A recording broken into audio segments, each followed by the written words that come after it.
Sasa wewe ndio umesimamia. Ni waki wa thoko ya Ngoliba kaunti-inĩ ya Kiambu uria kwa ihinda ukoretwo kigucanĩrio gatagati ga thirikari ya kaunti ya Kiambu na wabici ya mũmbunge wa Thika Alice Ng'ang'a. Na hiyo kitu ndio hii imeandikiwa.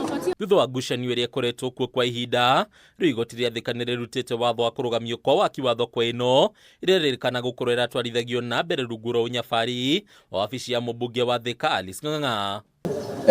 Thutha wa jaji Ann Mogeni gwathana ũũ, watho ũyũ ũratwarwo ĩmwe kwa ĩmwe nginyagia thoko-inĩ ĩno kũrĩa mũthia maabitha borithi arĩa mararangagĩra waki ũyũ maretĩkĩrire kwehera haha ona thengia gũkorwo maregeire ho kwa ihinda.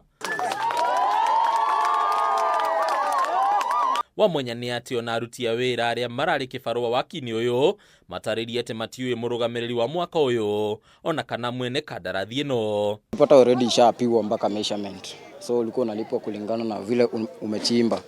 Juu kama shimo ndogo ni 8x5. Ni kama ilikuwa imeenda viral all around. Karibu area mzima kila mtu alikuwa anajua huko ndani kuna kazi, unaona. So vile tu umekuja tu kazi, unakuja unauliza kazi ni wapi? Watu wanakuja kusimama hapa kwa gate. And then kulikuwa na soldiers all day and night, and 24/7 kuna soldiers. Sasa alikuwa anatupanga kazi ndio hatujui jina.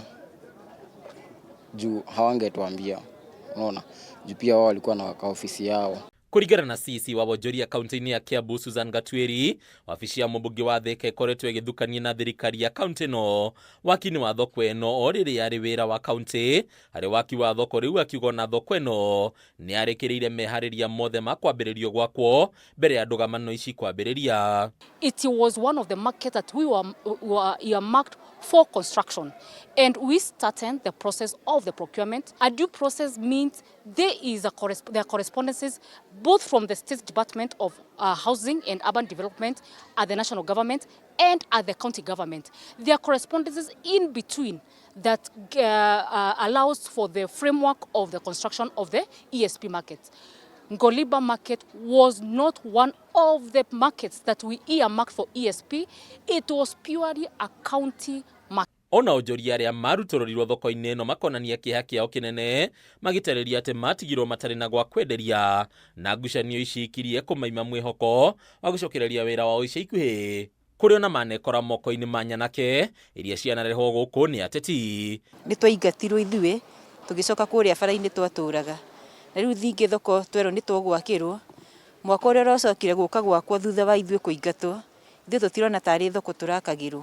Tondũ kũringana na nginya ũrĩa gwakĩtwo na mwakĩre ũrĩa wanjĩtio foundation ti mwaka wa thoko. Sisi kama wanabiashara wa Ngoliba tumekuwa na shida kubwa. Juu mimi nauzanga maziwa kila asubuhi napatanga mtungi. Kabla jioni ifike ilikuwa inafika masaa wewe inaanza tunafunga. Maziwa yangu nikichemsha inaganda. Najipata sijaingisha pesa zenye huwa napata kila siku. Hadunia kama TV ile turakoni bataru wa Mwagi.